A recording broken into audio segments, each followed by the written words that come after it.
Hello everyone. The next topic which we will be discussing is about the exocytosis. So what is exocytosis? Exocytosis, it is the process of moving materials from within a cell to the exterior of the cell. So this process requires energy and is therefore a type of active transport. It is an important process of plants and animal cells as it performs the opposite function of the endocytosis. So it is just the opposite of endocytosis. So in endocytosis, the substances that are external to the cell are brought into the cell. But in case of exocytosis, there is a membrane-bound vesicles which contain cellular molecules that are being transported to the cell membrane. And the vesicles, they fuse with the cell membrane and expel their contents to the exterior of the cell. So this process of exocytosis can be summarized in the few steps. So the basic processes of exocytosis are: there is a vesicle which is containing molecules that are being transported from within the cell to the cell membrane. The vesicle membrane attracts to the cell membrane, and then the fusion of the vesicle membrane with the cell membrane releases the vesicle contents outside the cell. So exocytosis serves several important functions as it allows the cells to secrete waste substances and molecules such as hormones and proteins. So exocytosis is also important for chemical signal messaging and cell-to-cell communication. In addition, exocytosis is used to rebuild the cell membrane by fusing lipids and proteins removed through the endocytosis back into the membrane.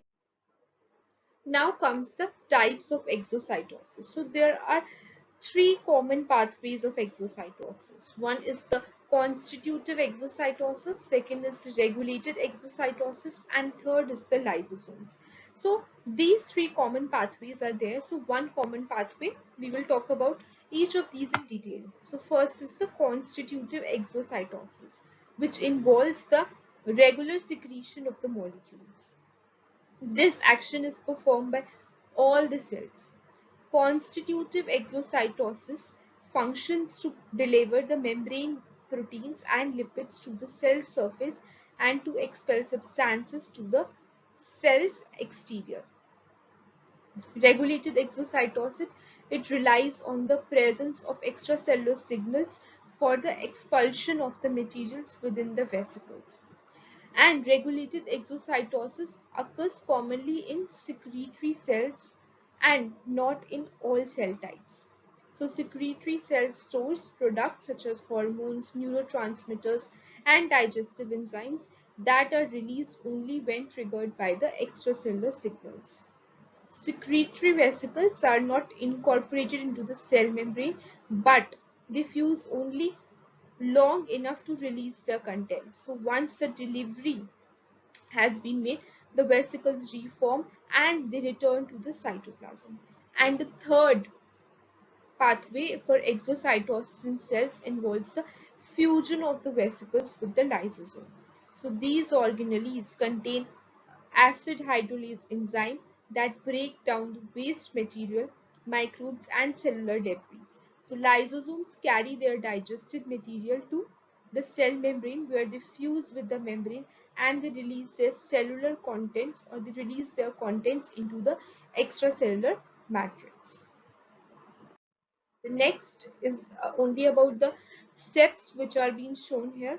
So this figure is showing the process of primary active transport across the cell membrane. So there is a constitutive secretion, there is a regulated secretion, and there is a signal transfer. This is a Golgi apparatus. So what is happening is they release this soluble protein. So these are some of the transport vesicles which are there. So these are the transport vesicles which is having the cell membrane protein. it is going to unregulated membrane fusion. So here the unregulated membrane fusion takes place, where the release soluble proteins across the cell membrane, and this is the constitutive secretion. Whereas in regulated secretion, these are secreted proteins, and there is a regulated membrane fusion which takes place, and there is a receptor and ligand which is there, and then the signal transduction takes place. So this is how the process of exocytosis takes place. The next is about the steps that are being involved in the exocytosis. So this particular figure is showing that the large molecules are carried across the cell membrane by vesicle transport in the exocytosis. So this is the outside of the cell, and this is the cytoplasm, and this is a vesicle which is being shown in the diagram. So here what is happening? This is the cell membrane, and the molecules here, they are large molecules which are carried out through the cell membrane by the vesicle transport in the exocytosis. So exocytosis basically occurs in 4 steps in constitutive exocytosis and in 5 steps in regulated exocytosis. So these steps include vesicle trafficking, tethering, docking, priming, and fusion. So these are the steps. Now, if I talk about the trafficking, then vesicles, they are transported to the cell membrane along microtubules of the cytoskeleton. Movement of the vesicle is powered by the motor protein, kinesins, diasins, and myosins. Tethering, in which upon the reaching the cell membrane, the vesicle becomes linked to and pulled into contract with the cell membrane. The next is about the docking. So docking involves the attachment of the vesicle membrane with the cell membrane. So the phospholipid bilayer of the vesicle membrane and cell membrane begin to merge. Priming. It occurs in regulated exocytosis and not in constitutive exocytosis. So this step involves specific modification that must happen in certain cell membrane molecules for exocytosis to occur. So these modifications are required for signaling processes that trigger the exocytosis to take place. Next comes is the fusion. So there are 2 types of fusion that can take place in the exocytosis. So in complete fusion, the vesicle membrane fully fuses with the cell membrane, and the energy required to separate and fuse the liquid membrane comes from the ATP. So the fusion of the membrane creates a fusion pore which allows the content of the vesicles to be expelled as the vesicle becomes part of the membrane. So in kiss and run fashion, basically, the vesicle temporarily fuses with the cell membrane long enough to create a fusion pore and releases its contents to the exterior of the cell.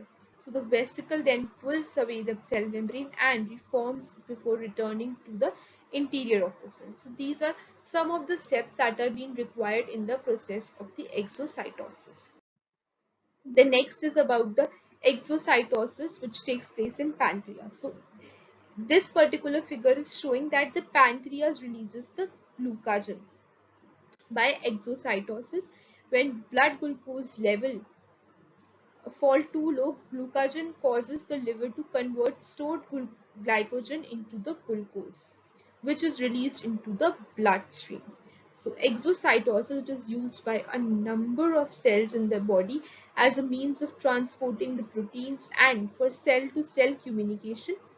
So in the pancreas, there is a small cluster of cells called islets of Langerhans, which produces the hormones, which is the insulin and the glucagon. So these hormones, they are stored in the secretory granules and released by the exocytosis when the signals are received. So when glucose concentration in the blood is too high, the insulin is released from the islet beta cells, causing cells and tissues to take up the glucose from the blood. So when glucose concentration are low, glucagon is secreted from the islets of from islet alpha cells. So this causes the liver to convert the glucagon to the glucose. So as shown in the figure, so this is converting the glucagon into the glucose. So glucose is then released into the bloodstream, causing the blood glucose levels to rise. So here the blood glucose levels will rise, and in addition to hormones, the pancreas also secrete other digestive enzymes such as protease, lipases, amylases by the exocytosis. So this was about the exocytosis part. So these are some of the differences. Thank you.